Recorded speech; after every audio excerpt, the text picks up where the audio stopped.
Hey, LITVERSE fam! Are you getting scared of essay on dramatic poesy? Are you confused about the four characters and what did they say and all these things and what was Dryden's contribution and all?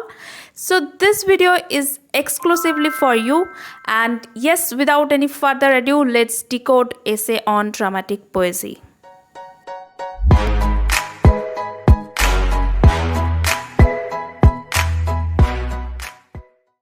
So, John Dryden was such an influential personality in so many spheres of learning that the period 1660 to 1700 is rightly called the Age of Dryden.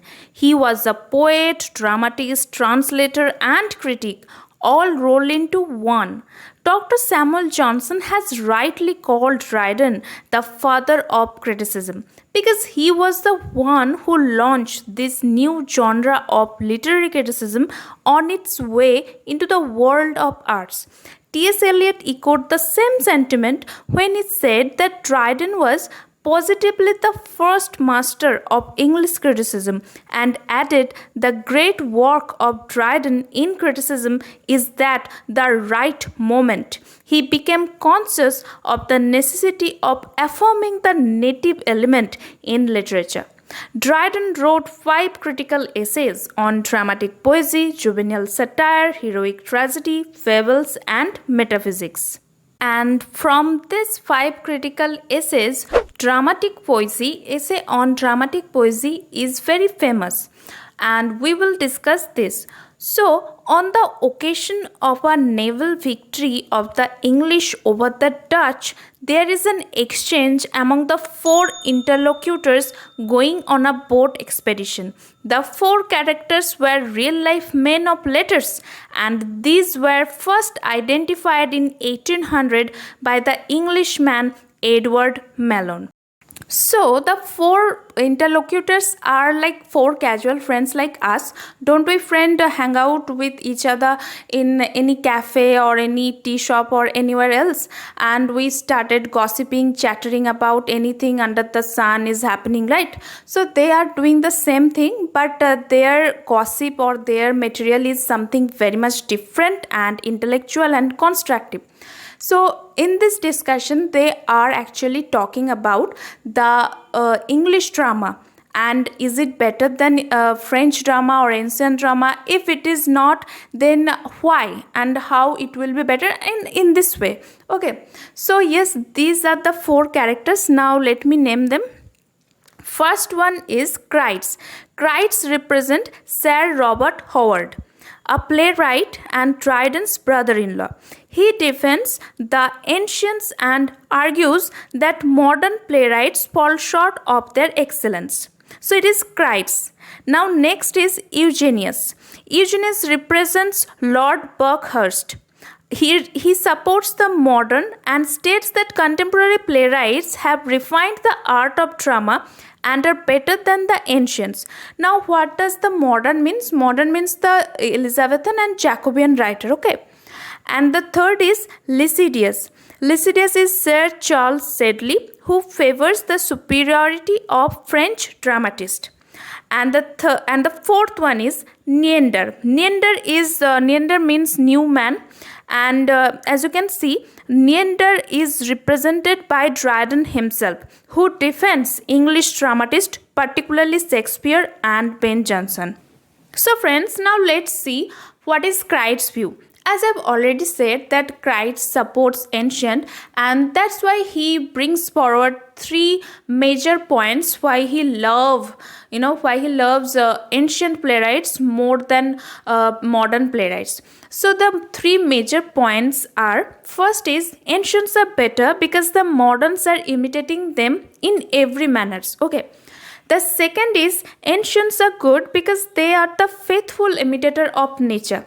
That means they did not put anything to the play or painting or anything else just to beautify the nature or to add something which will be different to the nature.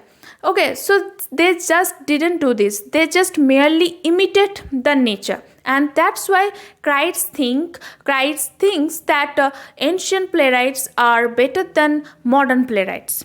The third important point is the ancient playwrights obey the three unities of play. The three unities of Aristotle, the unity of time, place and action, and this is found in Aristotle's Poetics. Okay, I have made a video on Poetics also. You can watch this out after this video. So let's come back to the point. So they are better than the modern playwrights because they obey the three unities of play very strictly. Okay, they didn't break the rule. And the one thing that Crites also added is that the absence of subplots in ancient plays. What does this mean? Okay, in Shakespeare's play or any kind of modern plays, there will be many subplots added to the main plots, right? That means, for example, if we take Hamlet, then in Hamlet there is a conversation between Hamlet and Ophelia, which is not that much needed to shape the play, isn't it? But subplots hold another significance, and it actually add spice to the main plot or to the play. Okay, it has its own significance, and we will discuss this too in this video.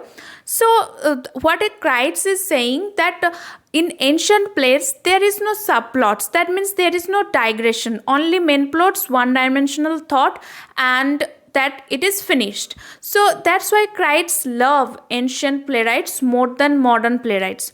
And these are the major 3 points that Crites have argued in Essay of Dramatic Poesy. So friends, now let's move into Eugenius. As I've already said that Eugenius supports modern, and he showed his solidarity to modern playwrights by claiming that though they have copied the ancients, they have excelled in them. However, instead of telling how moderns are better than the ancients, he starts finding the loopholes of the ancients, and he brings 3 major loopholes of the ancients. Okay, so the first major demerit is that the ancients lack originality. For the ancient tragedy, it was only some tale derived from the Thebes or Troy, or at least something that happened in 2 ages. It is so transparent, it was already known to the audience before it was staged. For example, no sooner had they heard the name of Oedipus as well as the poet, they could remember the whole story of him, that he killed his father by mistake and married his mother. And in case of comedies, there would always be a little girl being stolen or wandered from her parents, or an old father who would willingly see his son well married before he died, or a poor honest maid. The characters are indeed very poor and narrow imitation of nature. But in the case of English dramatists, they always bring something new on the platter. Eugenius implies that ancient plots, while respected for their adherence to classical rules, failed to captivate the contemporary audience in the same way the modern plots do, which are more intricate and therefore more engaging. So now next important point is that the disregarding of poetic justice in ancient plays. He claims in ancient plays they disregard the poetic justice. In Greek plays the evil characters are presented to prosper, whereas modern writers punishes the vices and reward the virtues. Okay, now let's move into the third important point that he has claimed is that the division of acts in the play. He said that ancient plays are divided by the chorus's entry, but still uncertain. In many cases, they have sung more than 5 times. Though Aristotle divided the play into 4 parts, that is in entrance and working up a plot, catastasis, the height and full growth of the play, and catastrophe, discovery or unraveling of the plot. He delivered us an image of a play. The division into acts and scenes might have originated from the idea, but it is not limited to only 5 acts. Eugenius claims that this is why the ancients sometimes lack where to bestow the particular grace of it. But the Spaniards allow 3 acts which they call Cornada. Here J is pronounced as K and it is a Spanish word and it means a whole day. He argues that he does not condemn the ancients for having only 5 acts, but they did not confine themselves to one certain number. They experimented. However, in the case of modern plays, they are all divided into acts and scenes. For example, Shakespeare's any plays or Ben Jonson's any plays, right? And with this, Eugenius had added many other important points as well. For example, he further critiques the ancient plays by targeting their strict adherence to the classical unities of time, place, and action. He suggests that the strict observations of these unities leads to unnatural and forced scenarios where the plot must be condensed and the action of the characters unnaturally accelerated to fit within the prescribed time frame. This rigidity, according to him, results in narratives which lack realism and fail to extend the true complexities of human experiences. But with contrast, the modern plays allows for greater flexibility for the structure. By freeing themselves from the confines of the unities, modern dramatists can explore more expansive and realistic narratives. They can depict events over several days in multiple locations and with intertwined subplots. And here lies the significance of subplots.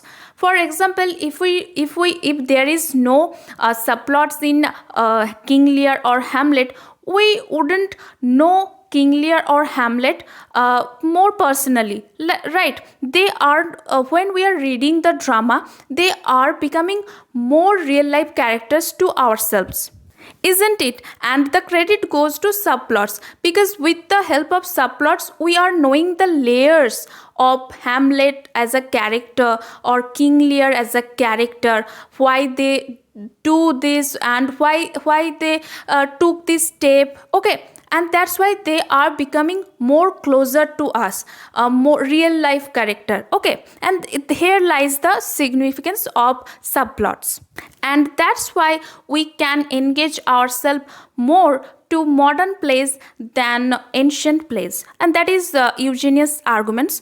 Now let us focus on to another friends, okay? And he is Lisideius. What he have said, now let's see.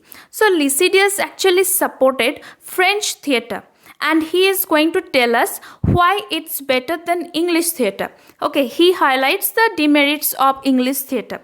So the first is the French plays follow the unities strictly. They did not include any subplot to any play and maintained the unity of action.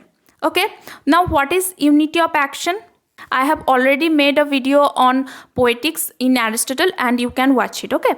Now the second important point is they did not make any tragicomedy. Lisideius argues it to be absurd. The third point is the base of French tragedy is history. They took historic events and then add tragedy as fiction to it. The fourth important point is they strictly adhere to poetic justice. Here the virtuous man will be rewarded and the vice are got punished. Okay. Now the fifth point is French plays prefer emotions over plot. All the murder scene or war scene are reported on the stage to the audience, not performed. Okay. And or else it will be told by the messenger that this war took place and this is the result, okay? Because the French playwrights took care of audience's emotions and they just do not perform such kind of gruesome act on the stage, okay?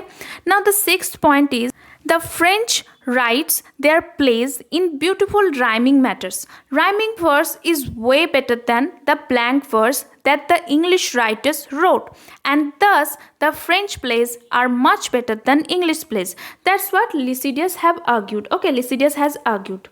Now in Essay on Dramatic Poesy, there is a portion that in where we can see that Dryden has compared the blank verse and rhyming verse, and it will be in the part 2 of this video, okay? And now let's move into the last friend's view, what Neander has said. Neander actually defends the English dramatist against the ancient and French drama. Okay, he told 6 important points, and in the first 3 points he shows the demerits of French plays, and in the next 3 points he highlights the merits of English plays. So first is French plays don't imitate the life. Elizabethan plays bring the imitation of lives on stage. French plays raise perfection but has no soul, no feelings, just the plot. It is the negative point of French play that Neander has argued. Okay. The second is French drama lacks emotion. Whether it is a comic or tragic, they lack emotions, passions, while English dramas are full of emotions. In the case of tragedy, they produce pity and fear, and comedy can produce delight, fulfillment. Thus, they are far superior than French plays. The third is French plays have long, boring, tiresome verses. For example, a character will deliver a long speech towards the audience or another character, and it is quite boring, isn't it? So now the fourth point is the dramatic unity. Lisideius told that French plays strictly follows the 3 unities, right? But Neander argued that English plays are far better than this even after violating the rule. If the subplots are well organized, then they are actually helping to shape the main plot. For example, Lear's plots, right? And you can see here Eugenius and Neander's argument are quite same in case of dramatic unity and subplots, isn't it? So in the fifth point, he defends tragicomedy. He said they both are contrary and they sets each other off and also help to relieve from the heaviness of tragedy. He also mentioned that by using tragicomedy, they are even going higher than the ancients. They invented something out of box, and the tragicomedy actually helps for deeper exploration for characters' psychology and emotion, allowing for a more profound understanding of human nature. So, the sixth and last point is that the temperament of French and English viewers differs, and that's why literatures are bound to be different. So, the French audience might not be able to see such kind of gruesome war scene or murder scene on the stage because it is not their character or it is not their emotion that allows. But in case of English audience, they are habituated to see such kind of scene, and they will like to see how the war is happening or this kind of scenes, right? So that's why he said that this is the difference and we have to accept this. And for the same reason, the large number of characters and thrilling scene suits the English audience but not the French. This is the difference. That's what we have to accept. And yes, this is the sixth points that Neander has argued in Essay on Dramatic Poesy, and he claims, and that is the reason why English drama is better than French drama. So that's all about Essay on Dramatic Poesy Part 1, and in the second part we will discuss some relatively important topics on the same chapter. For example, the discussion between Christ and Neander about rhyme verse and blank verse, and why did Neander, that is Dryden, prefer rhyme verse, and the criticism on Chaucer made by Dryden, and the basic difference of style of writing between Ben Jonson and Shakespeare, distinguished by John Dryden himself. So these two parts are very much important to complete your study on Essay on Dramatic Poesy. So please make sure to watch these two videos. So we are meeting in our next video very soon. Till then, stay tuned to LITVERSE.